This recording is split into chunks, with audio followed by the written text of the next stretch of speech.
All right, hello and welcome to the Benzo Rehab Dungeon, episode 60. It is October 1st, 2021. I am your host, Michael Deebs. Joining me, as always, potential baby strangler, Danko Suvin from the Instagram handle, @DankDeLuz. Also joining me is John, the producer, stand-up guy. John, how you doing? I think I am, in fact, cursed. Yeah. Topical, For what? I guess. Is it because you had sex with the devil and/or a woman that had sex with the devil? No, mostly just because I seem to always find myself knee deep in garbage Pussy. and shit, and I constantly smell of piss, so I must be cursed. Yeah. Here you go. That sounds right. Yeah. Completely incontinent. Yeah, so the fourth voice there, which I haven't introduced yet, is our witch expert, Ada, from the Instagram handle Satanic Pixie Dream Girl. Is that's correct? Yeah. Got it. Nailed it. That was by memory. So she is our witch expert, who will be guiding us through a I don't know. What do you call it? Like a Black Sabbath of history? No. No? Okay. I'm just gonna talk to you about some stuff. Cool. That's probably not her art. So I would be careful of what we're clicking on. Yeah. John decided to Google Satanic Pixie Dream Girl. Dorian, Danko, how are you doing? Man, I don't want to be here, but I never want to be here. Fair enough, yeah. No, I'm doing good, dude. I have a little tumbly ache because I had beer and too many French fries. Yeah. Otherwise, I'm on the East Coast because I had to wrangle this person. Yes. And while because Ada I wanted is my our poop to smell like lobster. right. While Ada is our witch expert, you are our senior field correspondent for witches. Yep.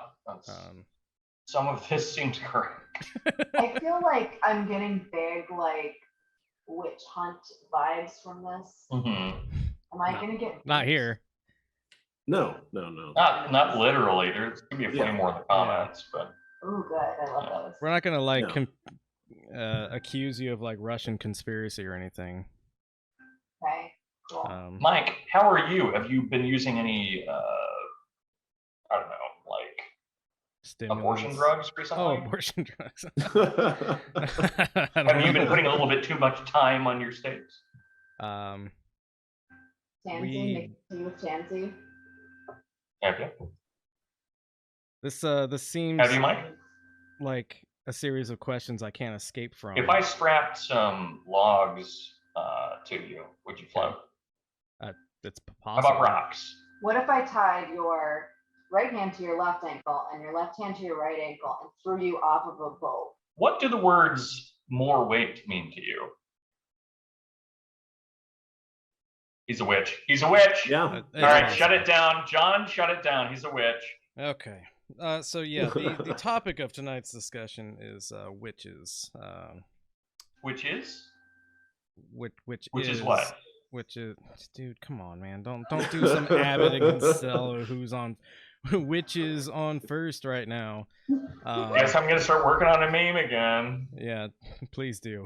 This is going so well. I'm so glad I decided to It really do this. is. Ada, is there some kind of way that you would like to maybe kick this off and introduce us to the topic of witches?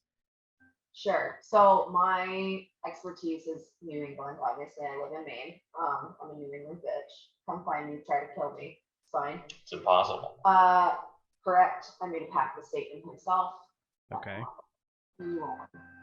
Anywho, So when the settlers first came to New England, they were coming here to practice a religion called Calvinism, a sect of Christianity that functions more or less on the belief that like God is predestination essentially. So God already decided before he even created the first inkling of the universe that like who was saved, who's damned.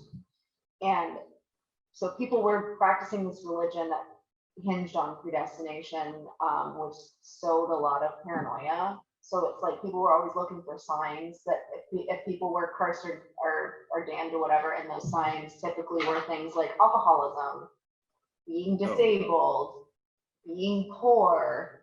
Man, I'm 3 for 3 so far. Oh my, oh shit. No, I mean all of the things that you can imagine, and you can sort of trace it to current American culture. That like deep-seated hate of the poor. It was just like For sure. sewn into American culture from the get-go. So the Puritans endured a particularly harsh winter.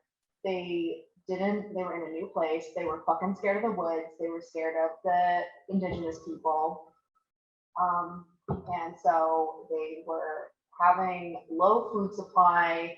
The food that they were eating had been rotten. So there's all this like sort of mold that some people believe was like making them trip their fucking faces off and have all these visions. Right, there's like European precedent for that with like ergot poisoning and stuff. Yes, ergot poisoning, sweet mold. And also they were using a lot of wood, like eating utensils. They had fashioned eating utensils out of wood, and when wood rots, right, it exudes toxins that can make you fucked up, essentially. And so all of this leads to, in the 1600s, this like mass hysteria. People are hallucinating. There's people jealous of each other's land, so they're making accusations because of that. But the keystone really is a girl named Mercy Lewis, who is from Falmouth, Maine. Yay. It's like 10 minutes north of where I live. So she goes down to Massachusetts after witnessing her entire family be murdered brutally by the indigenous people that they were like battling with over land. So they were trying to colonize this land, and the natives were like, get fucked, and it wasn't great. Yeah. It wasn't great for them.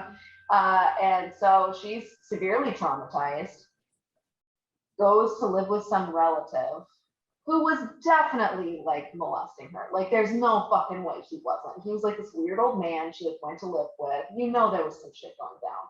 Oh yeah. And so here's this like severely traumatized girl who starts pointing all these fingers, when she's having fits and shit because she's got trauma brain. Picking the only black woman around. Yeah, she's like, but I must be her. Fuck you, tits or whatever. Chichiba. She Chichiba, doesn't yes. speak English that well, and everyone will believe me.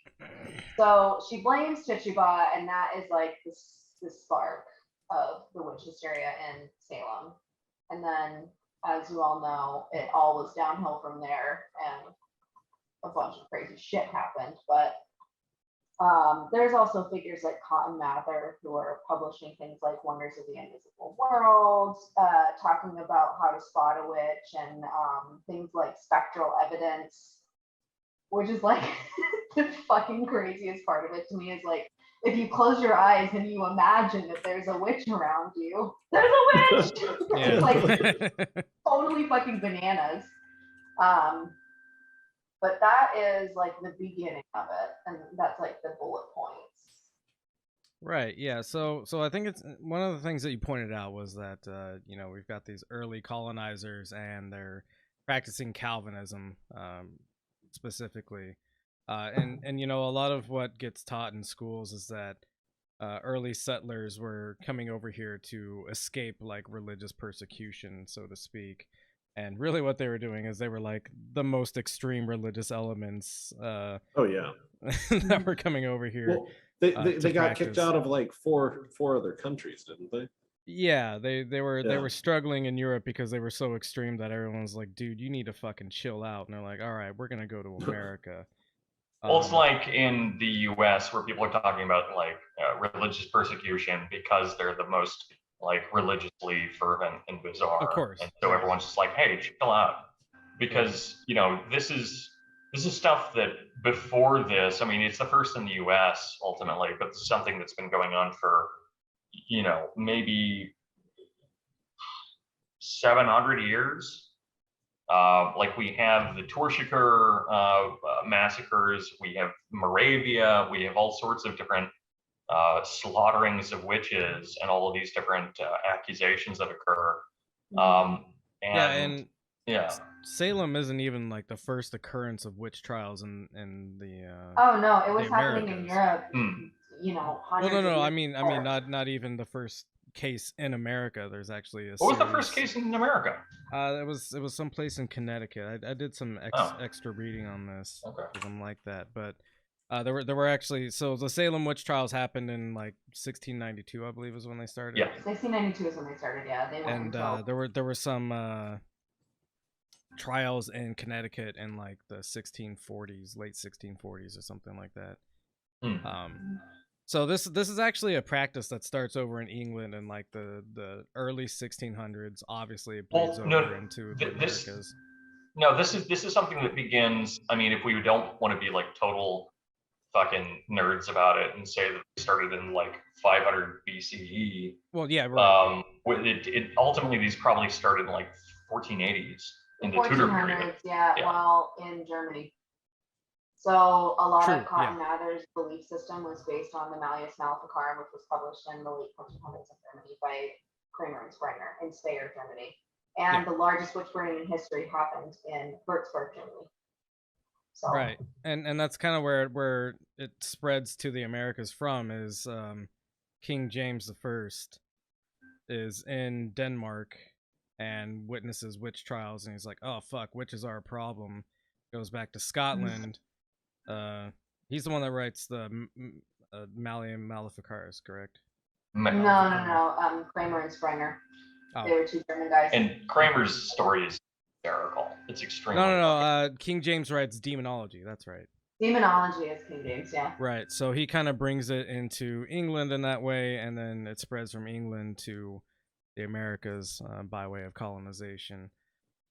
So yeah, there's a long history of witch trials, and it's you brought up the evidence that they were using, and it's funny because you gave me a bunch of links on this, and we were talking a little bit before we started the recording, but there's all these like intellectuals who are like kind of fighting back against the way that these witch trials are being held.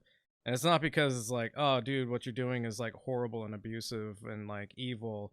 It's like, no, you're being illogical. This is the correct way to prosecute a witch or like find evidence of a witch. I mean, it's like the libertarian argument.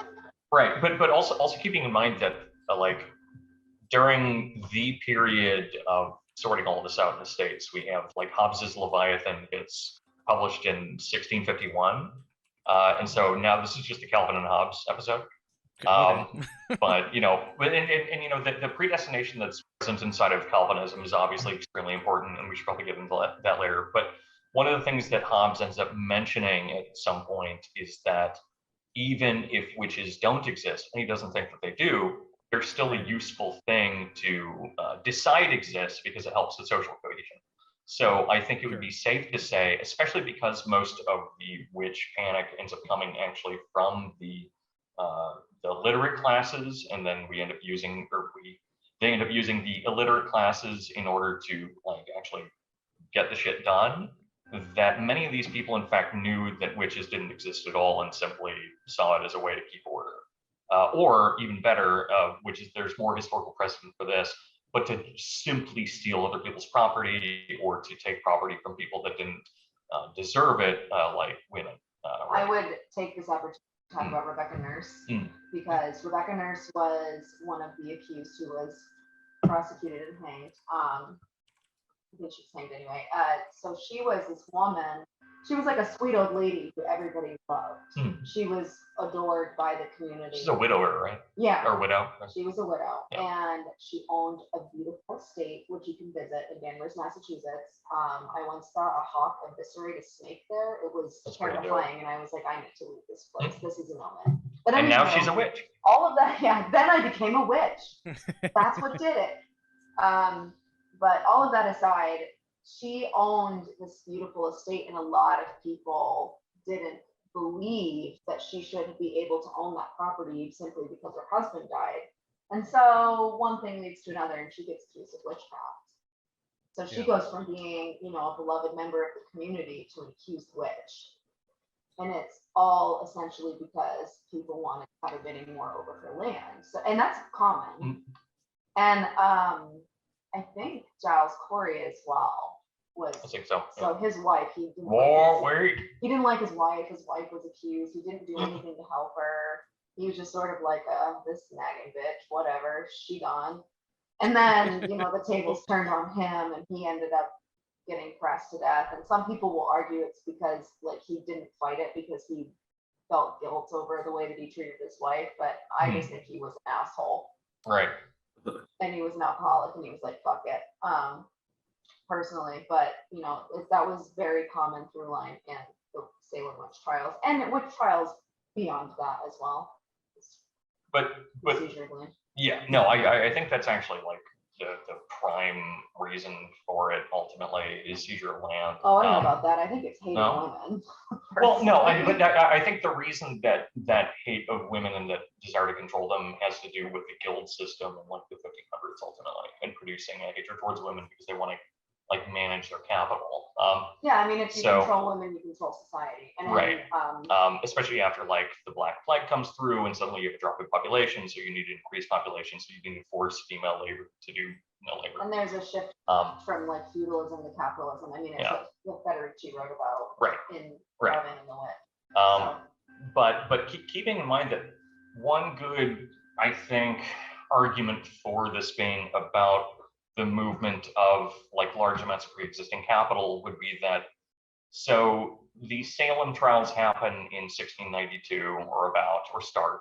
The Torchiker witch trials began in 1675 or something like that.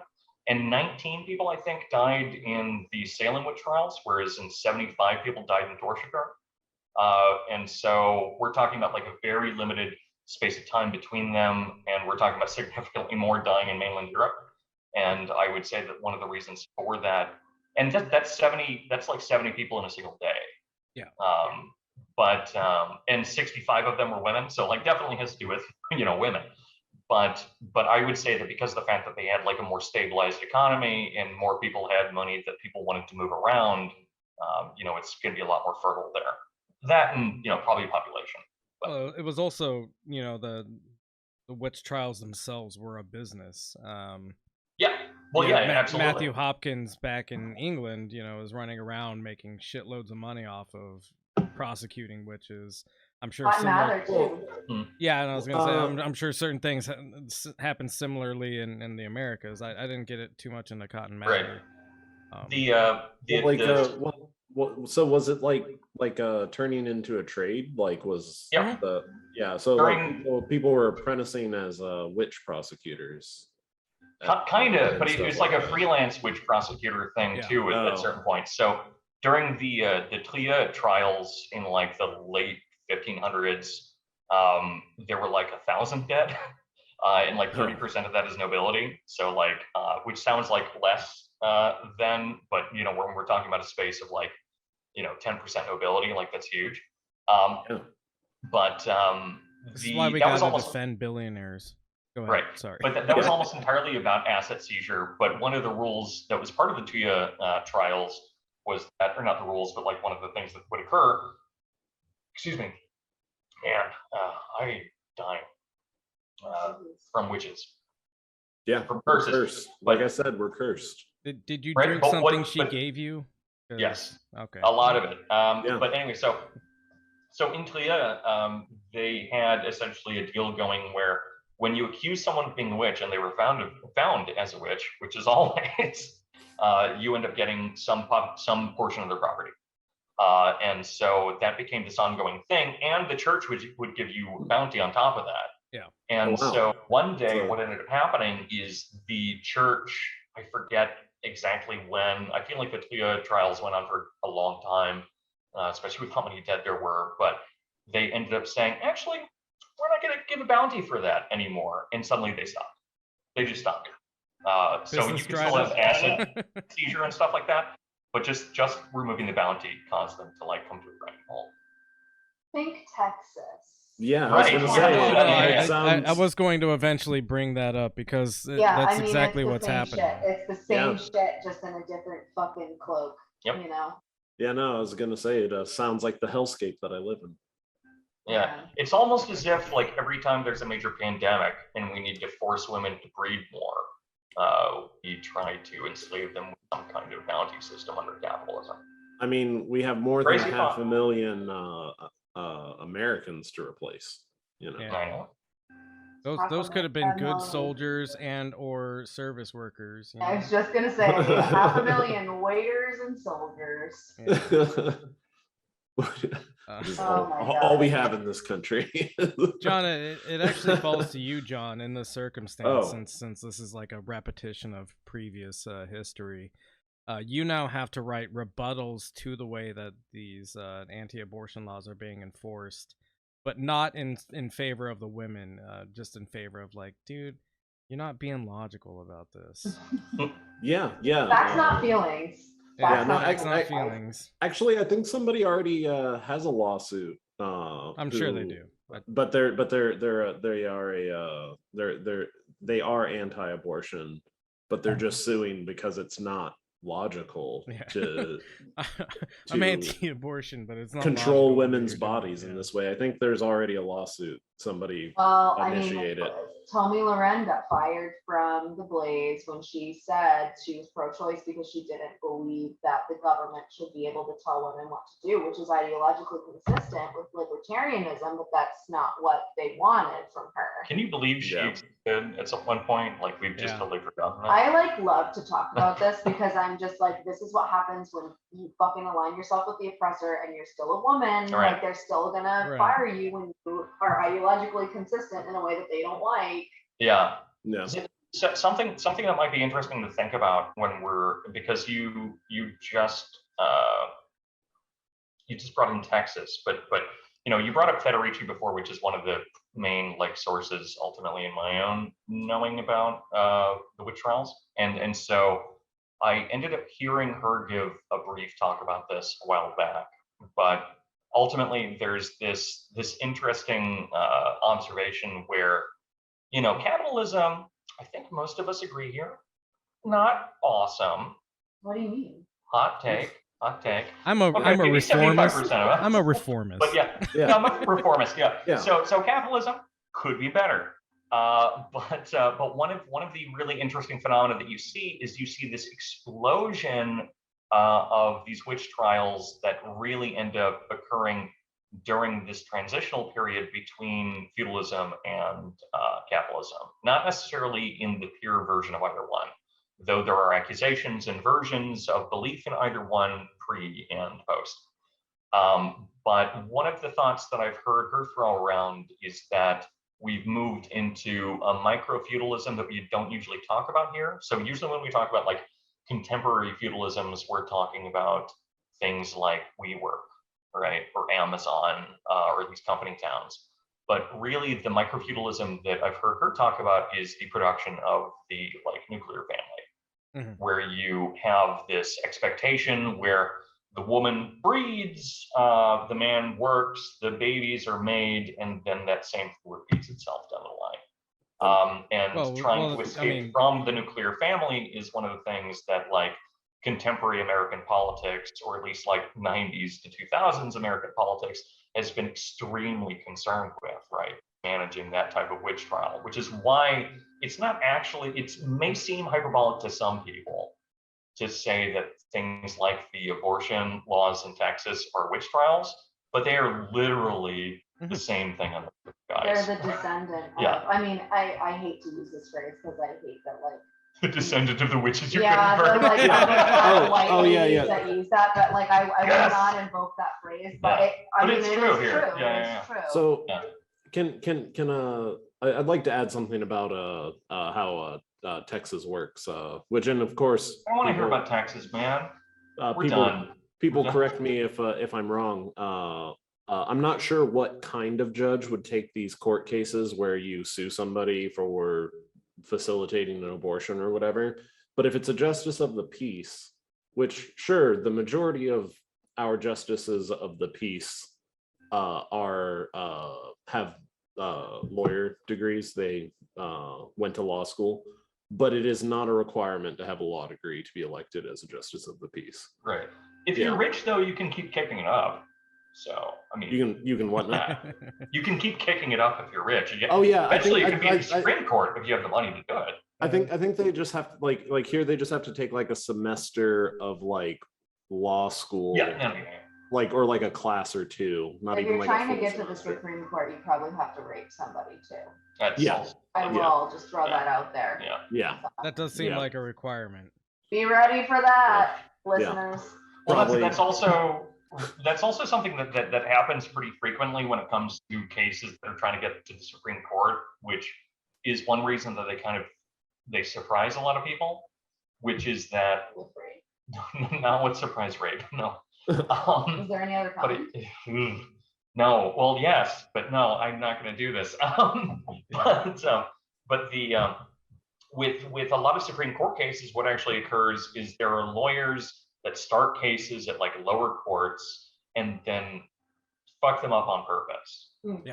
And so once you fail that, you can appeal it in a higher court, and you continue kicking it up. And so oftentimes you'll see these lower court cases where it's like, what an asinine thing this person tried to do. And then they kick it up, and then eventually it becomes justified as a Supreme Court case. And then some fucking nutcase who just has the money to keep having these trials is able to bring something to court. Well, that's literally how this Texas thing passed. Was nobody in the court system, which again is a failure of the court system. But nobody in the court system could like figure out who exactly should oversee it, so it just went through. It's like dumb, of course, but which is interesting in the context of something like the Salem witch trials. Like if you're making that comparison, because literally somebody pointed the finger and a body was in a fucking jail cell. Right. You know, there was no bureaucracy.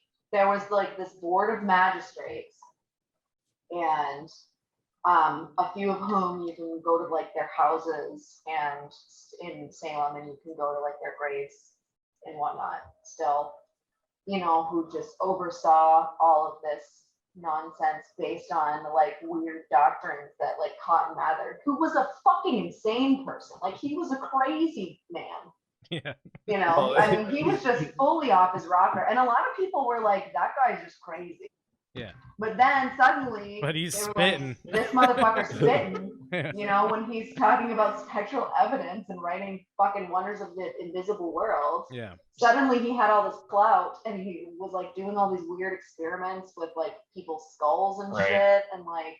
One of my favorite things with spectral evidence, and I forget which trial this was. I think this is one of the late European ones, but I don't remember. But there was I talked about this in the Bringing Down the Grindhouse episodes. I think it was the first one that we ended up doing on witchcraft. But there was a priest who was using spectral evidence, and as was kind of, I guess, tradition, you would ask children about it, where it's like, who has the sign of the devil floating upon their head, or whatever the fuck. Like, close your eyes and imagine. And so these children were just accusing random people until one day these two kids ended up accusing like the priest's wife. And then suddenly these kids were found with their throat slashed in a gutter. Which is what you should do with all children. That's just a thing that happened with this shit. And it's really just the mob, right? It's a weird protection racket where you just like murder anyone that like disrespects you. So another thing I was gonna bring up is kind of like analog or parallel to the Texas thing now and witch trials of the past is what's happening in Texas now is basically everybody has been turned into a bounty hunter if they so choose to be, and that's exactly what happened in Europe and England to kind of allow these abuses to start in the first place. Where you have, you know, Matthew Hopkins is using like torture methods in order to like secure confessions, And then in the Americas, you have pretty much the same thing going on, where it's like, okay, we're gonna beat you a bunch until you say yes or no to being a witch, but when you say no to being a witch, we're just gonna beat you more or whatever. Um, and these aren't people who are like ordained to do any of this. They're just people who were like craven enough to start the practice, and it was unopposed because there was the legal uh ability to become this kind of person. Essentially, it was allowed by law to become Yeah. a freelance witch hunter. And the part of the justification for allowing anyone to be a witch hunter comes from this kind of Calvinist belief that everything that happens inside of God's kingdom is justified by God's kingdom, right? Right. Yeah. And so long as something is happening, it's happening because it has to. And the only reason that witches exist is because someone ended up making a deal with someone who otherwise has no power outside of God's system and drew in some kind of mistake. And so every individual person who's part of God's kingdom can infallibly accuse people. And so it's very similar to the belief where it's like, no, man, climate change isn't real because God has control of all of the weather and the climate, and he's going to make sure that the world ends when it needs to. And anyone that disagrees and says that God's kingdom is imperfect is a fucking piece of shit. Is a heretic. Right, is a heretic, right. Again, on that Bring Down the Grindhouse episode, we talk a bit about the etymology, the difference between heretics, pagans, and heathens, which is interesting. But I guess probably not necessary here. But they all have to do with like different like levels of imperfection against like this larger decision that God is present in everything, right? Well, yeah, no. I think it might be a little bit useful to get into that because, Hmm. and this is going off of my understanding of it, just as somebody who was involved in religion for a long time. But you know, a pagan is somebody who believes in different set of gods, but maybe they haven't heard the gospel, or there's no expectation that they would have been raised goodly and Christianly. So they're pagans because of that. Paganism was just a word that was invented by the Arturian monarchy because it was just people of the old religion, Right, yeah. of the belief system that existed before Christianization. Yeah, it means it essentially just means one who does not believe. An unbaptized person. Yeah, right. Essentially, is what it came to me. But like a heretic is somebody who's received the blessing of God, the and salvation, rejected it. Yeah, and rejected it. Yeah. So a heretic points out a problem or what they perceive to be a problem. So speaks against the faith after receiving the faith. A heathen is someone who lives in the forest right outside the town, right? Yeah. And so there's someone that has had some exposure but resists it. And a pagan is someone who is totally unbaptized and doesn't necessarily have the option to be. So those are the three like levels of heathenism, paganism, whatever. But yeah, and all of this has to do with this idea that, you know, creation is perfect and like it's non-qualitative, right? That everything is absolute and necessarily ends up functioning the way that it necessarily needs to, which is of course a tautology. But the irony in that is that the more that this has to exist inside of the real world, the more it needs to become qualitative and begins to like produce gradients. And so suddenly we have like a gradient system like those through terms, or we end up sneaking in little things like, well, okay, but the devil can make bad things happen, but it's only because someone who's perfect ends up agreeing with the devil. And then this fascinating thing, because of course the problem with that is like, well, if God's creation is perfect, then how can someone agree with the devil or like fall for one of his tricks, right? Is this incredible Protestant like acrobatics. It's one of my favorite things in the world, which is that if you're elect, if you are someone that's going to heaven, it's because you were always destined to go to heaven. It's predestined. You're going to heaven. If you're going to hell, that's not necessarily predestined. So it's abandoned. It's abandoned versus election. Everyone is chosen except for those that aren't. And the only reason the people that aren't chosen is because they abandoned God. Right. But it's they not chose... necessarily by their own choice.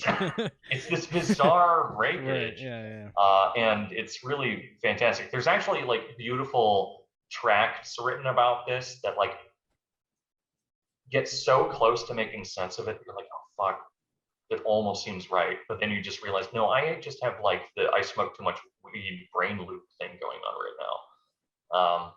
Yeah, it rules. I love it. Maybe switching gears a little bit. Yeah, whatever. Ada, you had me watch. Well, you didn't have me watch. I asked you for. Tied you to a chair. Yeah. You tied me to a chair. You stuck a snake in my face and threatened to kill me if I didn't. You actually had a snake on either eye. Yeah, it was a snake. Wink, wink. Nobody can see you winking because you're not on video. It was just made of flexible silicone. Anyways, you made me watch 2 movies, and I'm gonna say you made me because you bewitched me into watching them, I guess. Me a little too much credit here. No, I try to do whatever research the guests on here assault me with. But one of them was The Craft, and the other one was the Witch. I can tell you which one. The Witch, yes, the Witch. I can tell you which one I prefer, but I'm curious to see. It's not The Craft. The Witch is way better, dude. Come on. The Witch is objectively a better movie. Thank you. It's objective. There's no way The Craft. I mean, The Craft is The Craft. I mean, it's fucking iconic, but The Witch is a better movie. Hereditary is still my witch movie. Sorry. Anyways, unsolicited opinions from Danko aside, would you like to maybe go over, I don't know, either The Craft or the Vivitch, whichever one you saying it right. Yeah.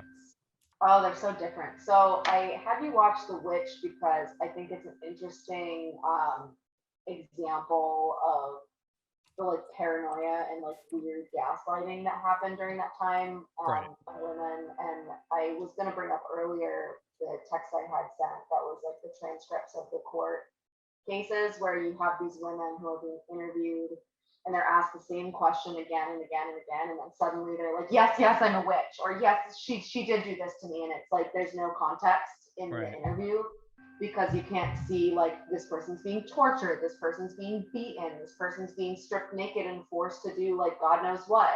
Right. So they're just like breaking at a certain point.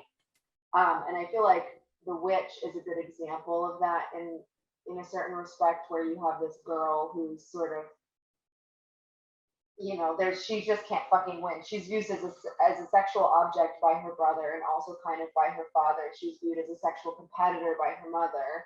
The whole family is shunned by their community, so they're like alone in the fucking woods. And so she becomes the lightning rod for all of this paranoia. And in the end of it, when it turns out that yes, Black Phillip is the fucking devil, he is going to, you know, deliver you from this. She's just like, yes, please, just like take me away. Live deliciously. Anything to escape this hellish nightmare that she's living. And so it's sort of like that's essentially what was happening in The Witch to these women. Yeah, and it's interesting. They would just say anything to escape it. It's interesting to note that the reason that I don't think the family surname is ever brought up, is it? I don't think so, no. Yeah. The reason that the family in the movie is like cast out of the plantation is because they're like maybe too Christian for the rest of the group. Yeah, the father is severely far outside of the realm of belief that the rest of the, you know, exists in this orbit that is completely outside of the realm of belief that the community is comfortable with. Mm-hmm. But it's because he's an old creep, I think. You know? Like, no, I believe that has is like true weird sexual desires for his daughter, and like, you know, that they're sort of. Well, to be fair, his daughter is Anya Joy Taylor or Taylor Joy or whichever. I know, still have a crush for her. She's a hottie, but regardless, she's also like 15 in that movie. Yeah, no, that's not what I was. You're both going to jail. Neither of us are going to jail. Like to live deliciously. Woods now. Yeah. kind of. oh, Sorry, well. listener, for the spoilers for a 6-year-old movie. By the way, if you haven't watched it, it was actually the first time I watched it. I kind of wrote it off because I don't know, that just didn't seem like. My experience of that movie was watching it. I was sort of like, the only way I'd be afraid of these things is if I was afraid of women. Yeah. Yeah, no, I Like, didn't there's see a it as a lot of horror witch film at movies all. made by men. A lot of movies made about witches that are made by men. I'm like, oh, you're afraid of women. That's fine. All right. So Personally. would you like to maybe get into the craft then? The craft for me is more class warfare. For sure. Yeah. So much of that movie is about class warfare in a way it did not intend to be about class warfare, I think. No, I think it was probably accidental. Yeah. There you did warn me about the casual racism. Oh And- God. and I'd Oh, like to- and I mean, it's not really casual. I don't know why I said it was casual. Yeah, you said it was casual, and then I was taken quite aback when one of the characters says, well, I mean, they call the black gal a negroid, and I was like, oh, ooh, that just hit me right on the fucking ears. Yeah. It was crazy because I watched this when I was a kid, and I liked it because I like fantasy. Because But you like then- racism, that's fine. Yeah, no, Also yeah, true. Fantasy racism. Yeah, it Oh, elves are so tall. like actually, you know what? About the black character in the craft, I would say that she aligns with her oppressors. She I guess does. I guess we were talking about that before we started recording, weren't we? About Yeah. people. Yeah. aligning with We their talked about it a little oppressors. bit since Yeah. then. Okay, Well, cool. she sort of the interesting thing to me about her character is that when she curses the girl who's racist against her, so it's sort of like, okay, this person is obviously egregiously racist. It's gross, and she deserves a little bit of a curse. And then the character Rochelle, who is the victim, ends up feeling sorry for the thing that she does because they make fun of her hair, and so she makes this character lose her hair. And she's in the locker room and she's like, oh, maybe I've gone too far. And it's like, bitch, no, you didn't. Yeah. Like, every time I watch that, I'm just like, oh, this is just a white person making this scene being like, oh, but she's not all bad, right? It's like, Yeah. what the fuck? There's this kind of like weird, gross sexual fantasy that people have about this like reconciliation moment between fucking like a despicable racist and a person of color. Yeah. That I think gets like put into like a lot of media, a lot Yeah, of and it movies is, and and stuff like that. I'm certain that kind of thing is possible, but like the romanticization of it doesn't fucking help anyone. What'd you guys think of the Green Book? Oh God, no. I didn't watch it. I didn't watch it either, but I know about it. Well, yeah, didn't watch it because it was like, I don't know, like it's like because my dad already told me about what it was like being a kid at that time. It's like a racist movie, but the white guy's the driver. That was Yeah. only 16 years ago. Saving this black man. Yeah. White savior. When We'd like love to see it, yeah. when like my grandpa was like dragging like 8 kids across the country through like weird back roads and stuff like that. Right. So. God bless the elastic claws, friends. Oh, God. I mean, actually, genuinely, kind of, but also, like, maybe the Constitution also sucks. It could have been better, yeah. I mean, it helped. Yeah,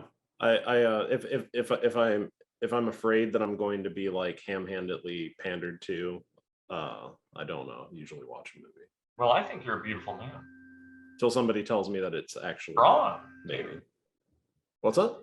You want I to think pander you're to me? beautiful, strong, Should I leave? Well, yeah, no, have a nice- yeah, no, I'll take. nice buttock on both ends. How'd you get photographs of my buttocks? I don't Well, want to you talk know. about this anymore.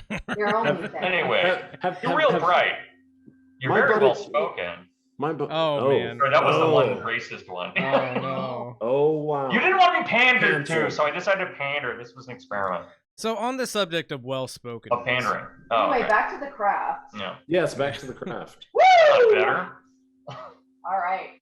Anywho, so the character of Nancy has always fascinated me, especially in conjunction with the character of Rochelle, because there's that great scene where Rochelle is just like, oh, she just wishes she wasn't white trash anymore, but I don't know how to just tell her she's just white. Yeah. You know, because Nancy, when she invokes the power of Manon, which is a fucking insane version of a deity to pick, given that they're not practicing that kind of witch. It's just like so poorly researched. I don't know. I like love it and I hate it so fucking deeply. But she's like invokes this power and she's like, why isn't it working for me? Like, you know, Neve Campbell's character loses her burn stars and is suddenly like, hey yo, come and get me, boys. And then Rochelle is able to curse her like racist foe and make her lose her hair. And then Nancy's just like, well, when am I going to get mine? And it's like her mother wins the lottery, so she gets to escape this horrible trailer park poverty that she's experiencing.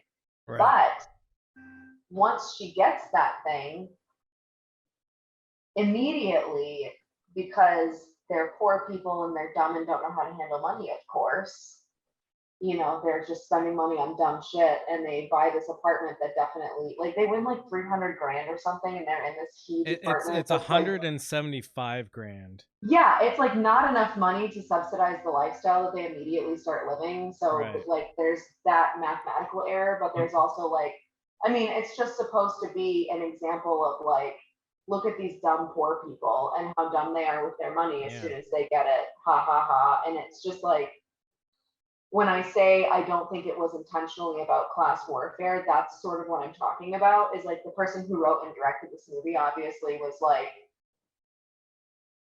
trying to make some kind of point, but the point that he was making was horribly classist, and I don't think he meant for it to be. No, You know, I would and say Nancy is a not. good example of just in general, like not just financially. I mean, once she gets too much power, she just loses control completely. Well, there's And it's also like the classic problem of women who get too much power or get too much influence. You know, my professor who taught me a bunch of this stuff called it the Thelma and Louise problem. Like whenever a woman becomes too free, she has to die. But for Nancy, she winds up in an insane asylum instead. And the character who like passes in society, she's conventionally attractive, she's well off financially, you know, she does some dabbling, but only just enough. She never actually challenges the status He was quo. raised right. Yeah, like she sort of passes culturally, you know, and socioeconomically, and so she is the one who comes out the winner. well, But she's she also like the more powerful one out of them displayed in the movie, right? Like He's also chosen to be that way for a reason. Yeah. Yeah, it's a symbol. It's money. It's just a different version of money. You know. Yeah. Well, and the other As girls were evidenced by jealous Nancy. jealous of her power, her real world power and influence. It's technology of the self, right? It's like this is a Foucauldian movie, ultimately, even if we don't want to admit it. Like that's it. But anyway, I won't do more Foucault right now. I'm sorry. Going back to Calvinism, you know, you have the poor person, you have the Black person, and you have the physically disabled person, who are all great examples of people who in Calvinist society would be considered to be having the mark of damnation on them. right. And then you have Sarah, who is, you know, this prim and proper, perfect little student who all the like boys want to fuck, but she won't let them, you know, because she's not like that. She's not like Nancy. She doesn't have sexual desires, you know. I love that Calvinism just has like the Gnostic God dragging his ass across the carpet at all times. Way of putting it. I feel like shit, guys. I got tummy rumblies. I gotta say, which Want some Tums? yeah, We'll go First. just a little bit further, unless you. I'm gonna grab some Tums. That's my way of saying I'm gonna be right back. Oh, Or okay. she's gonna be right back. Yeah, somebody's gonna be right back. Okay. We're all gonna be right back. Deebs, I think you have lost Thanks for control of this Madison. podcast. People are just running off screen, shitting their Oh. pants. Then that's fine. No, this is by design, actually. Oh yeah. Yeah, this is what they call a Okay, good show when people start shitting Man, their I pants hope and I running poop off black. screen. This is all still being recorded, right? Yeah, I didn't stop. Yeah. I'm gonna Yeah, poop no. black. If you poop on the podcast, I will give you $20. What if I just do it with my pants right here? You gotta Counts, prove it. right? You gotta prove it. I gotta see the Yeah. hole. I gotta see it coming out. Yeah, no, I'll want the- censor it all. It'll all be. But the Hey, to see what's microphone needs to disgusting be about close this. enough to pick it up, though. Mhm. Guys, I don't know if I'm I'm mixing my pills. with this happening in my house. I need to hear every gurgle. Yeah. I Every can hear spurt of fecal matter. So John, let's Skirt. Oh yeah. What are we doing? I'm gonna go. maybe, no, you're stuck here. Let's go to Calvin Hobbes. Harry Potter is a capitalist fantasy. No, stop, please. Talk about witches. Come on. Yeah, we're talking about witches. Let's go to the last link on there. It's the interview of Vivian Morris with the Conjure Man. Oh yes, I love that one. Let me pull that up. Yeah, it's pulled up on our screens. If That you one want is to pull great. it up on there. The Harlem Conjure Man. I love that guy. So many great moments in that. Where did you want to start with that? I think one of the more interesting notes is that a lot of this, I guess what's the word I'm looking for, like apothecarianism sort of stuff. So this guy is what's called a conjure man, and basically he's using like roots and herbs and this sort of thing to like explain how you can like cure ailments and stuff like that, and he goes into and Fighting Big Pharma. Well, yeah, actually, in some ways. Yeah, I said it for a reason. I'm not just shitposting. Well, the listener may not know that, because you do a fair bit of shit posting. Shut up, Mike. But yeah, no, he is kind of fighting Big Pharma in a way, because he talks about how there's certain like cold remedies that are just extracts of, when he says it's just thyme root. Yeah, it's just thyme root, right? This first paragraph seems already like kind of crazy. Like, is this supposed to be like a weird like fantasy, or is it supposed to be like This is a real interview? Yeah, this is a real interview. Yeah. So there were, in this person's house, their dilapidated shack, there were 2 bristling German police dogs flanked by a half a dozen. Like, it already sounds crazy. Yeah. Oh, he was Like he observed like these, like, I guess, like, I don't know, weird orderly animals, but in a hovel of chaos. We all got Like, German shepherds in our track now. He like was it- he was just what you would call a witch doctor. And there's a great paragraph, favorite paragraph of this whole thing. It sounds it's like a on story page- that Jordan Peterson would make up. Dogs But walking it's on their hind legs. But it's a real guy who like roasts white people. It's amazing. He says, I think it's on page 6. Most white people don't know how much they depend on herbs. There's been a widely advertised cough medicine in the market recent years, for example. It's a good medicine, but what it's made from, extract of thyme. Before most people ever heard of it, the people in Harlem were buying 10 cents worth of thyme and making a brew when they got bad cough. It's the same way with ephedrine jelly. That's a popular cure for cold. It's nothing in the world but an extract of mahong, a Chinese herb.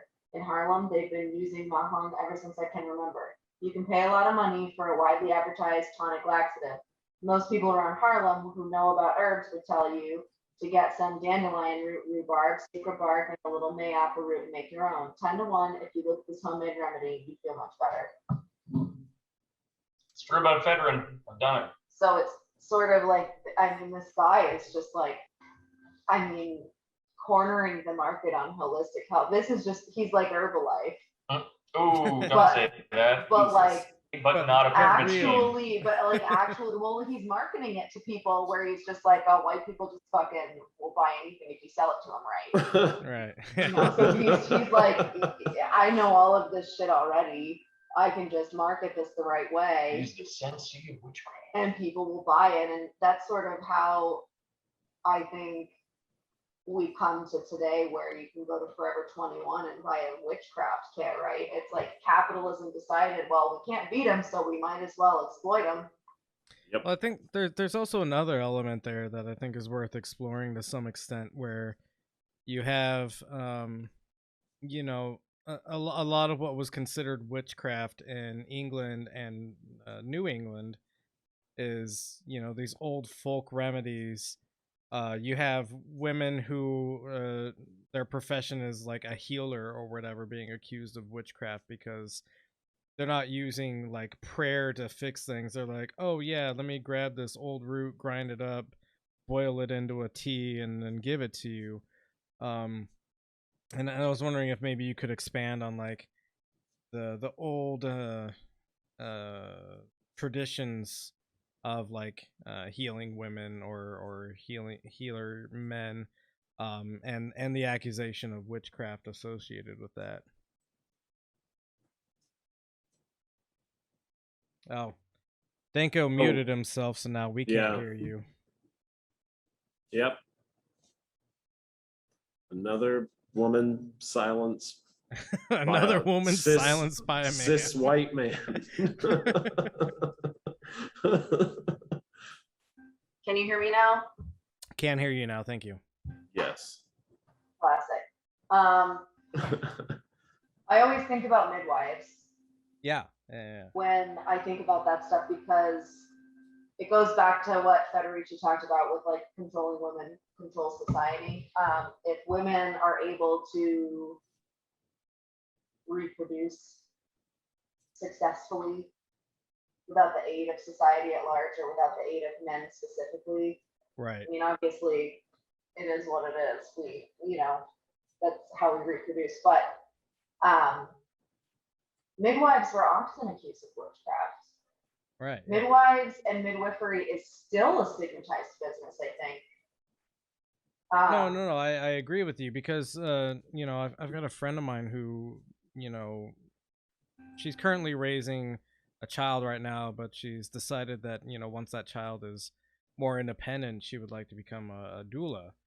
And I think a lot of people hear the term doula and they're like, oh, that sounds like some fucking like voodoo witchcraft shit. And really all it is just a woman who's like specialized in helping another woman through birthing a child, and like knows the ins and outs of like medical care or the medical system, or, you know, like what is the best practice for, you know, different scenarios of childbirthing and that sort of thing.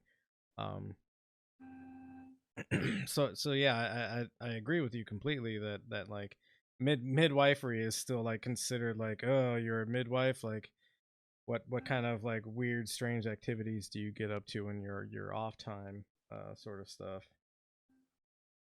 Yeah, there's actually, I don't know if it's still functioning or not since COVID, but there's a huge midwifery school in Maine, in Bridgeton, Maine. It's called Birthwise.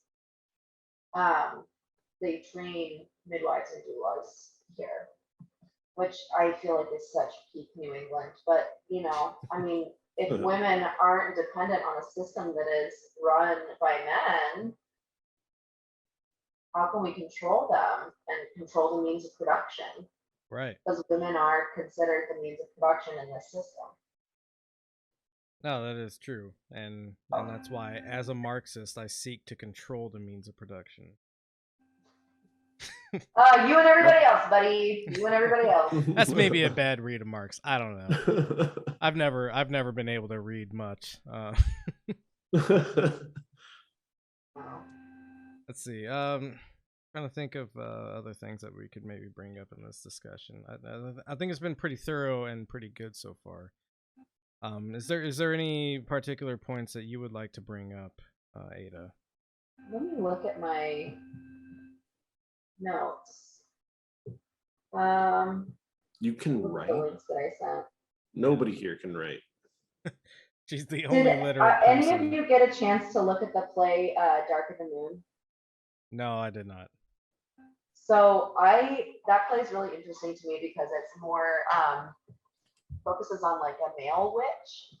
Oh, okay. The lead character is a male witch who, and he falls in love with a woman. Her name's Barbara Allen, and of course he gets up to the normal activities that witches get up to, but he marries her, and there's all this like hysteria of like witchcraft in the town, and of course they don't fucking blame him, the actual witch. They blame Barbara Allen. And there's this like horrific scene where she's like raped in a church by the preacher because he's like, I'm gonna get the devil out of you by fucking the devil out of you. I don't know what. That's not how that works. Yeah, and then they like cast her baby into the fire that she has with this guy, and he just like sort of leaves. He's like, all right, well, that sucks. I'm dipping. Bye. And she dies. And he's just like, no, I'm out. And then he's like, at the end of the play, he's like talking to the moon, which is his like deity. And the moon's just like, wow, that was fucked up, huh? And he's like, yeah, I guess I gotta move on. And it's sort of about how like anything bad that happens, the nearest woman is blamed. Right. That sounds terrible. Did I hear a bad reading of Marx before? Oh no. Yeah, I gave a bad reading of Marx. I didn't quite hear it. I was busy dying from a witch's curse, which I will blame on myself and not you. Wow, that's very woke of you. Thank you so much. Marx wanted to stockpile those uteruses. Bar French fries that were over-ordered were her. I ordered pizza. Anyway, what? So Ada made the claim Expose that yourself. women are the means of production, and I said yes, which is why I seek to control women because they're the means of production. Okay. Yeah, no, that's pretty good. Yeah, that's what I I feel thought. like I'm in the wrong conversation. It's just that the workers should own their own means of production. So, like, you're not a good Marxist for taking over women, but women would be good Marxists for taking over themselves. Well, I'd never allow a woman to work. It's intersectional. It actually is. Yeah. It's the good version of that. Well, cool. We eventually on one of these need to actually talk about like all the shit that happens after Salem and like the slave trade and witchcraft and stuff. I mean, I guess we kind of did that with the Harlem thing, but there's so much there that like we need an episode for that. We skipped over like a lot that yeah. happens in between because that Harlem was in the 30s. That interview happens in the 30s, and so we went from like the 1690s to the 1930s. So we skipped like 700 years and then skipped like 200 years. Even just in Appalachia alone, I mean, without considering the slave trade, which is a huge, obviously a huge influencing factor in the shape of America in general, but like, even without considering that, in Appalachia alone, there's so much practicing of witchcraft that people just don't call witchcraft. And I think one of the it's like folklore sort of stuff. Yeah, I mean, it's like using a divining rod to be able to find good soil and or be able to find where water is in order to plant the proper crops along the riverbank. Pretty much anyone that H.P. Lovecraft was scared of. So people in Appalachia, women, and people with darker color skin, including the French. One of the things, I grew up in kind of an agricultural community, and a lot of people use the Farmer's Almanac, and the Farmer's Almanac is all this. When shall the moon rise, Michael? Exactly. Yeah. No, it's all based off of this kind of like folklore and sort of witchcraft sort of stuff. But what's funny is that we have all these like extremely Protestant Christian farmers that are like, oh yeah, no, the almanac is pretty much always right, so we the almanac. Yeah, I mean, I grew up in rural Maine, so technically Maine is Appalachia. We're the tip we're just the tip of Appalachia. All right. The Appalachian Mountains end here, so there's a lot of interesting like south of the north energy here. The Farmer's Almanac is huge here. Right. And we even had, I mean, we have all of our own like local publications publish shit like that too. It's not uncommon for any households where I grew up to have a farmer's almanac, but it's also heavily Baptist Christian. I grew up with a grandfather who, God love him, he really wished he was Jerry Falwell. Like, you know, I grew up in a severely Baptist influenced household, so I can talk shit about the Bible a lot. You're I mean, I welcome remember to. being in my grandpa's car once. Do it. Not like a couple years ago. I was in my grandpa's car and he looked at me and he was like, you know, the Bible says, "Thou shalt not suffer a witch to live." And I was like, "What are you saying? Cool story. Grandpa, what? Are you gonna kill me?" And he was just like, "Anyways, that's what I believe." And I was like, "Cool. Yeah. Bye. I gotta go." And the more like kind of pointless a lot of these beliefs are to hold on to in contemporary society, the harder people will cling to them. Mm-hmm. So it's like, oh, we don't believe in witches anymore, but if I fucking meet one, Little does he know. you know what I'll do. Yeah. So your grandpa did not kill you though, right? You're not like a ghost or anything. No. I mean, She has suffered to live. I'm not a ghost. Yeah. I'm That's true. I didn't hear what you said. yeah. Like, She's It's not a pretty ghost, she's a scanner from the Oh. movie Scanners. Well, With the heads that explode. Yeah, that's what I said. don't think I ever watched it. It's a good movie. I mean, kind of. One of the links I sent is actually I think it's from the 1700s. Yes, the trial at Mount Holly, right? Yeah. Oh, yeah. It ends with them being like, we couldn't. They were like, oh, their clothes are making them float, which is just defies logic completely. Right. Everybody These knows woolen that garments they're wearing are helping them float. everybody knows that it's a baby you grind into paste that makes you float, not clothes. That's true. Yeah, like it's just fucking crazy. And then they're like, oh, well, I guess we'll have to try again later. Right. When I want to swim better in the swimming pool, I put on the biggest jacket I can have. Yeah, I mean, And it's like boots. it was just a way for them to be like, how can we get these ladies naked? Right. And it's yeah. so transparent to me. Like when I read it, I'm like, oh, this is like every Tinder ruse I've ever had to decipher. We'll go out to the bay. If you sink, you're a witch. If you don't, you're a witch. When I was in high school one time, a guy was like, when you grow a pair, send me some nudes. And I was like, that's a weird way of coming out to me. Yeah. Yeah. When you have a set of balls, let me see them. Yeah, like when you get a set of testicles, I'd really love an image. Yeah. I'm not gonna use the exact word, but there's that old Patton Oswalt joke. It's like people making fun of one another in high school, like bullies shitting on people, and it's just like, hey, look at all that pussy, gay boy, go get some. And I just love that. It works better with the other word. That's like pussy always. Yeah. I fucking told you. My spouse once, when he was in high school, somebody wrote "pussy always" on the back of his T-shirt or something to bully him, and I was like, okay, well, if I saw that, I'd be like, oh, he's getting pussy always. Yeah. I don't know. Like, I think it maybe didn't have the intended effect that this bully thought it That's why you always got to stick with butthole. Butthole. Butthole Bussy. always. Butthole Bussy. always. He's a butthole always. So on the subject of making people naked during these trials, Mm-hmm. there's always the search for the devil's mark in these cases, it seems. And the devil leaves a mark on whoever he makes love with, and it's like, and so that's why, you know, a lot of older women get targeted, because anyone who's old has like spots appearing all over their body. Because they have tissue paper skin covered in fucking liver marks, and they're fucking like coming apart, and varicose disgusting. veins And their liver fucking spots. skin is like flapping around in the wind.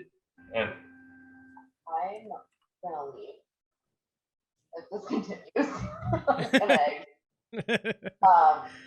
No, that's real. I mean, I remember. Oh boy. what are you looking at? What am I looking at? No, at John. He had like a bunch of pictures of like doctors and scrubs. Interesting. I'm just John looking just at all John of his just goes devil rogue works. sometimes. He does go rogue. Anyways, what were you saying, Ada? I remember when I was in the 4th grade, I was reading about the Salem witch trials because I mean I've been in this game for a long time, and my dad saw that I was like reading a book about the witch trials, and he was just like, you know, they used to think any women with birthmarks were witches. I have a ton of birthmarks. So Right. he was like deliberately trying to be like, you know, you could be a birthmarks. witch, right? Are Constantly you banging a the witch? devil. And I was just like, what is that? He was just like, yeah, they were a bunch of old perverts who hated women. And that was the end of the conversation. Well, at least he acknowledged that part, right? So he like dropped this like piece of information on me that was terrifying to me personally as someone who has like many moles and birthmarks. Yeah.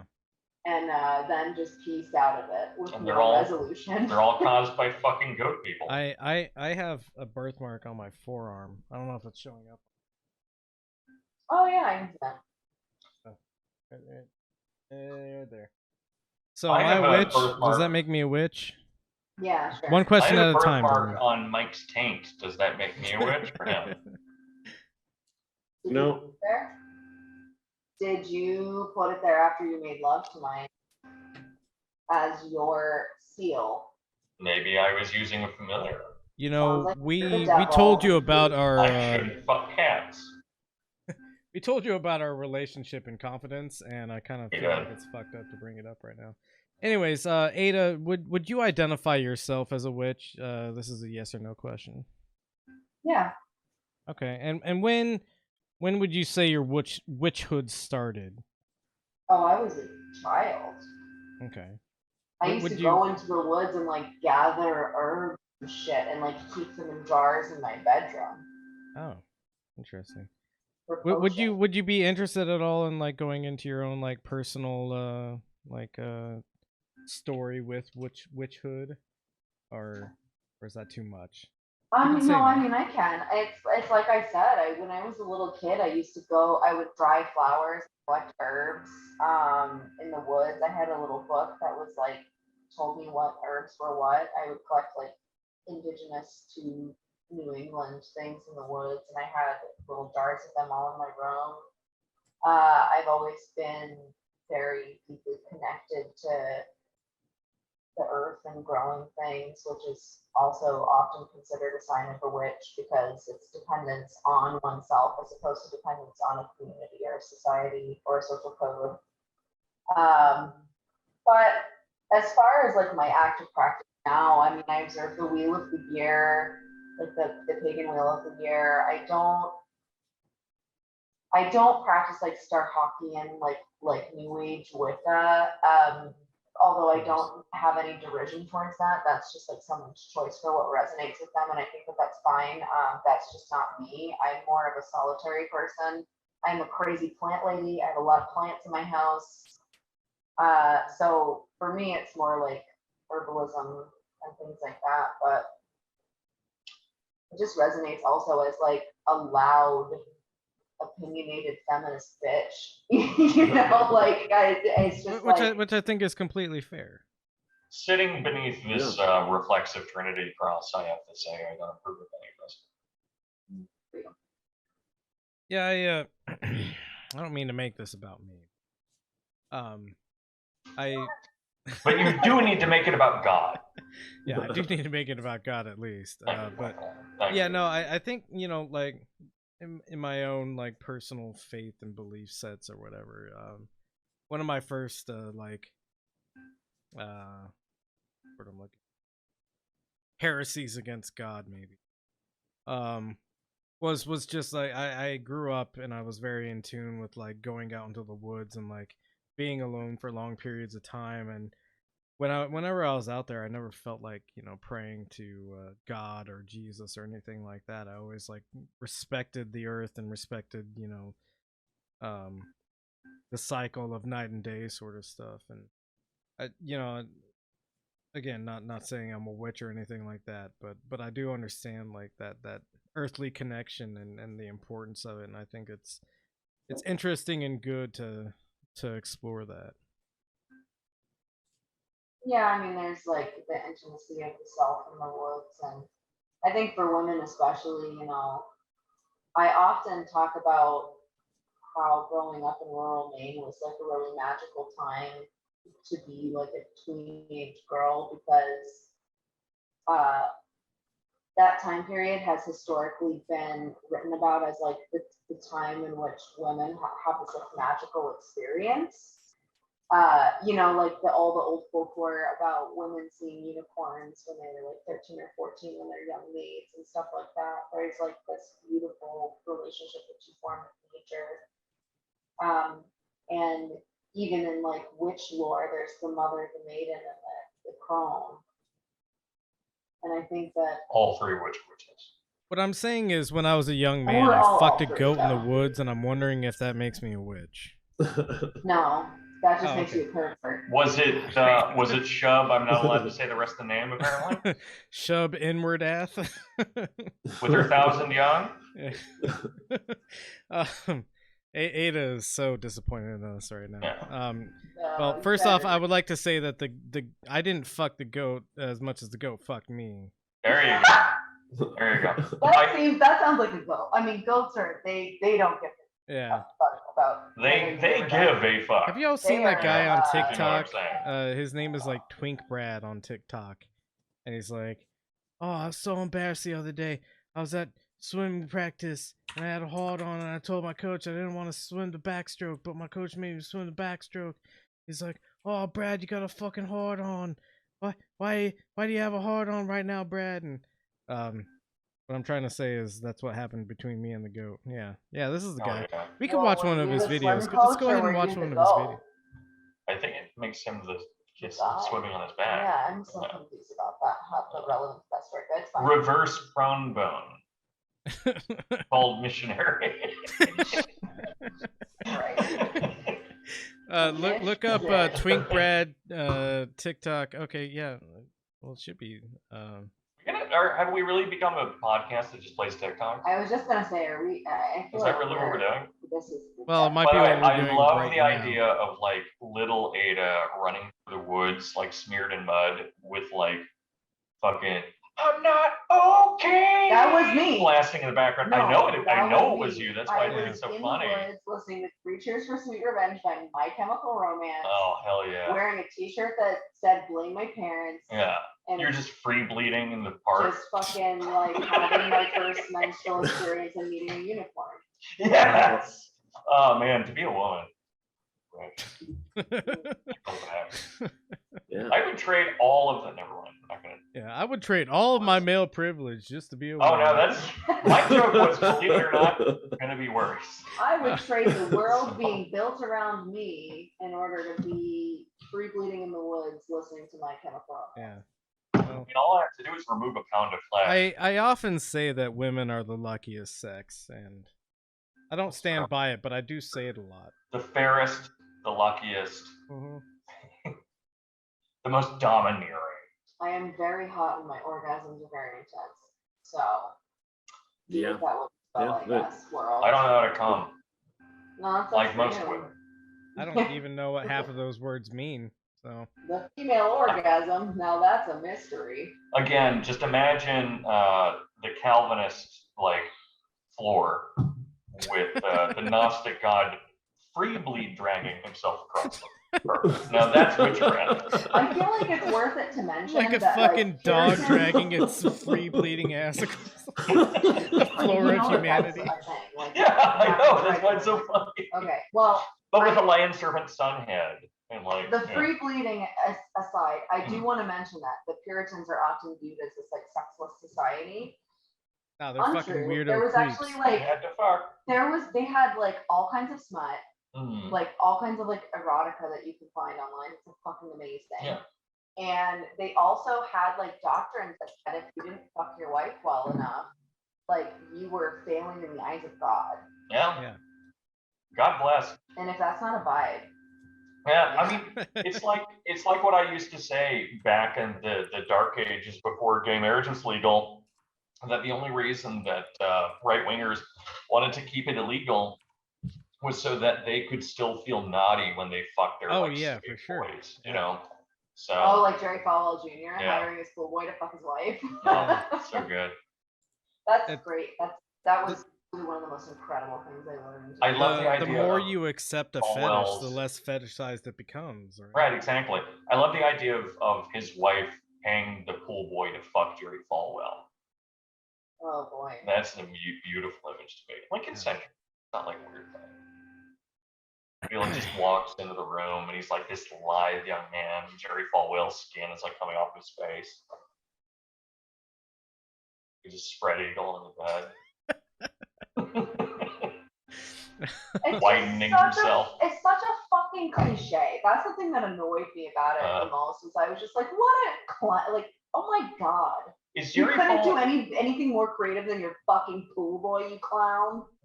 That's fair. Does Jerry Falwell? Well, Does he have no. old man tits that like He hang smoked meth with his pool down a couple boy. inches, or are they just like he's like a flat chest? Are you just drinking a bottle of Woodford Reserve? We've all been. I forgot to grab a glass. Oh, good for you.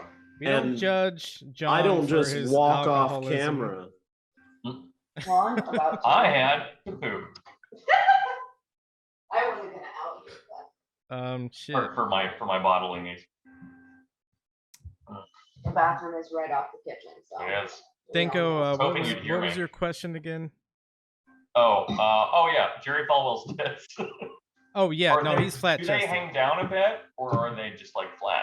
Does he have like? Wait, Why are you asking Wait. this question as if anyone knows? wait. We've all seen him naked at some point. I just don't remember very well. I want to know how Well, we're all Ada atheists now. could recognize this as a Woodford Reserve bottle without seeing being the an label. alcoholic herself, right? Yeah, without being an alcoholic herself. I was a bartender. What? That, I knew that's the a- answer to that's that a- question, but I I led like you down the it story. anyway. That's a super convenient excuse. So here we have an example of a Oh, male How- challenging a woman on her virtues. How do you know my penis looks just like a bad dragon? I work at the dildo store. Oh yeah, sure. So Ada, when It you're looks getting like men one, it's not drunk the at the same size. bar, Just very pointy. Yeah, let's blame it all on Ada. Yeah, Okay, that's, well, she's fun. That's my life. I'm the middle child. I'm also a middle child. I'm also a middle child. We should share That's stories why we're on about a our. podcast. 'Cause we Yeah, didn't get that's Wait a why minute. we're all on a podcast, I think. If I have a older half sibling Yes. That's you're a also middle my child. middle. Yeah, and a younger, so I am a middle child. Yeah. you're a middle child. You're the elder child and a middle child, just like me. We're the This best of is all worlds. this is the acting out podcast. We're all witches and we're all middle children. Mommy, pay attention to me. Yeah. I became a punk musician because I didn't get enough attention in my childhood. I just keep Good. bleeding on the carpet. Yeah.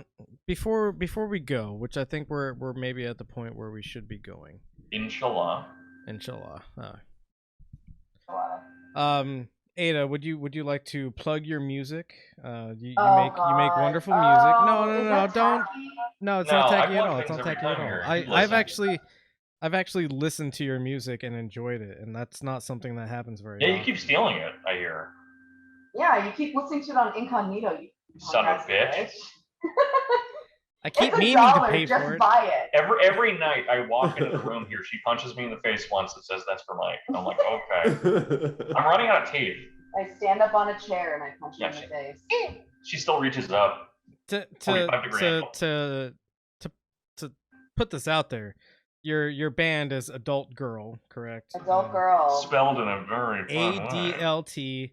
ADLTGRRL, right? Am I right? ERRRL, 3 R's. 3 R's. Sorry.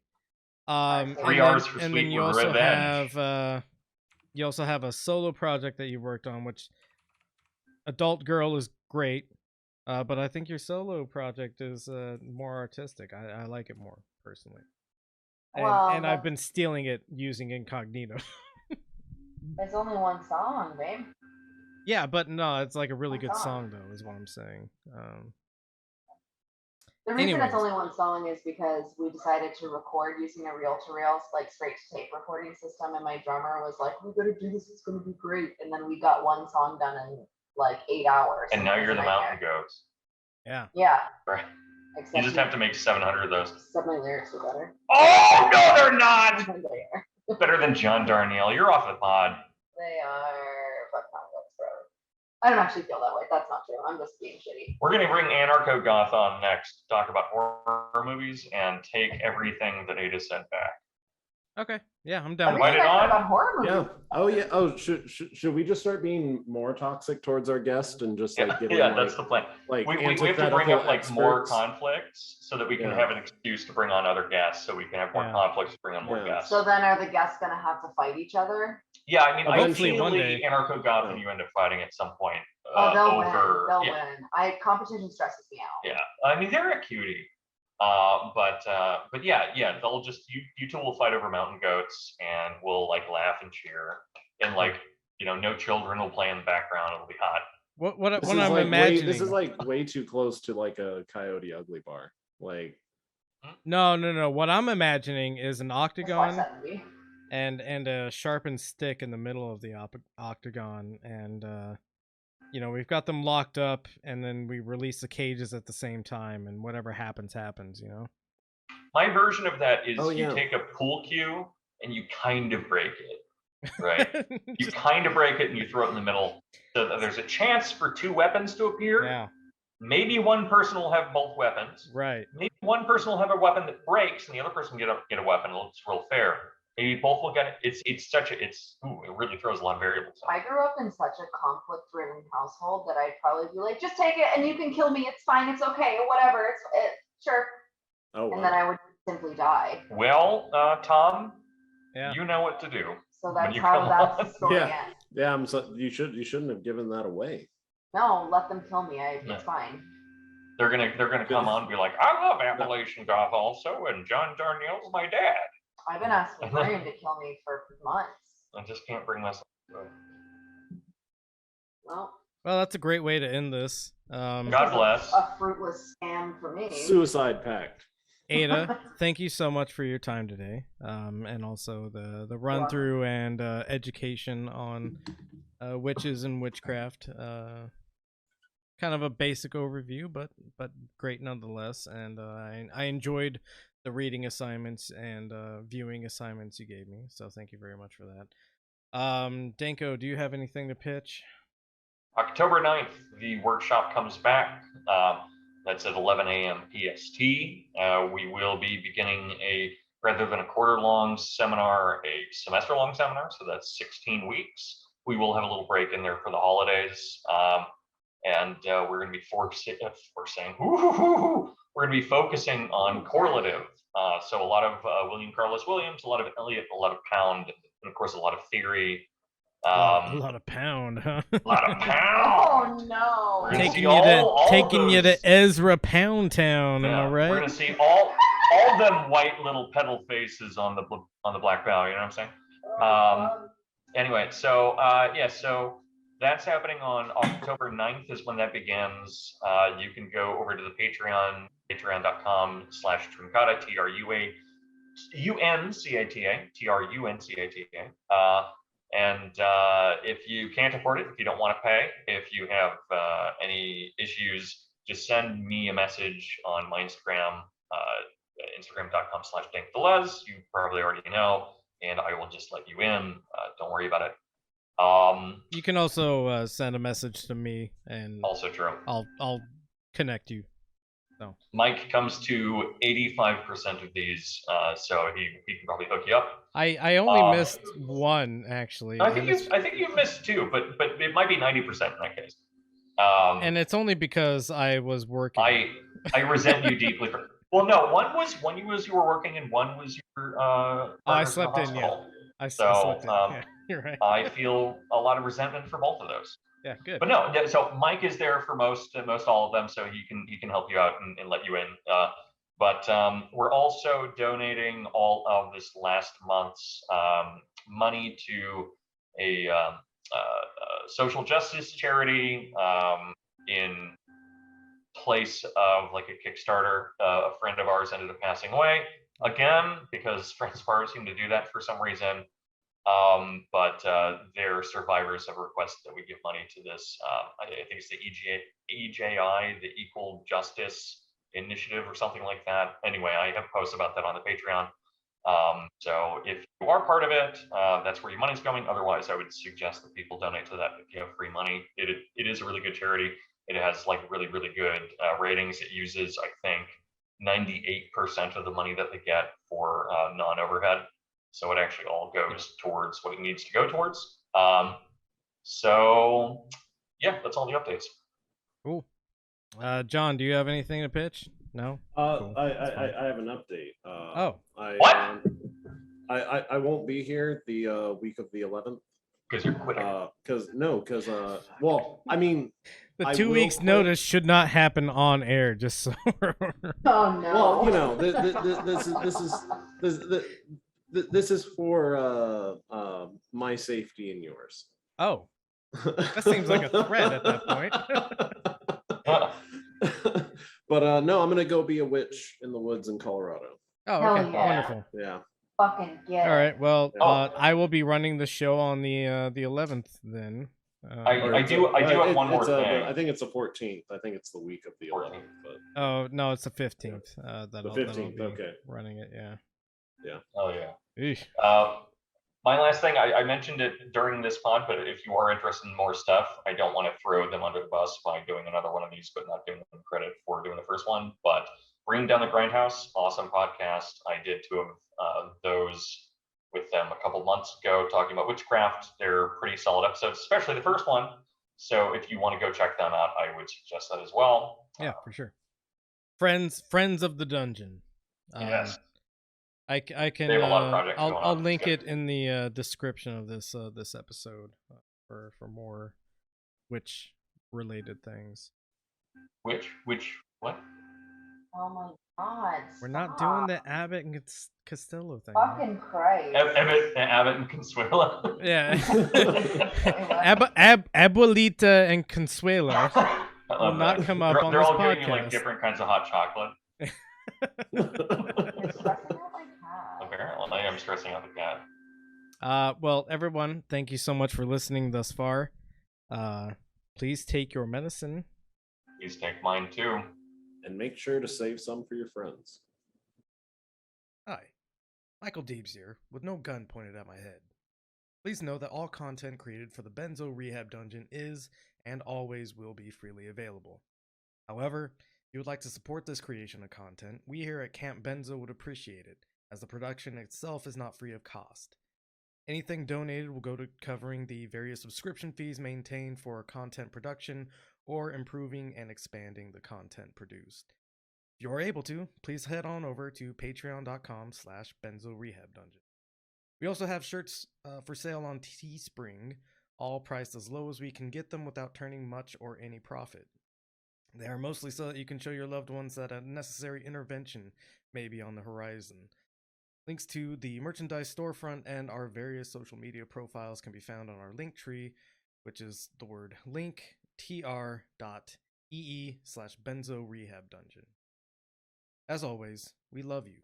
Please take your medicine.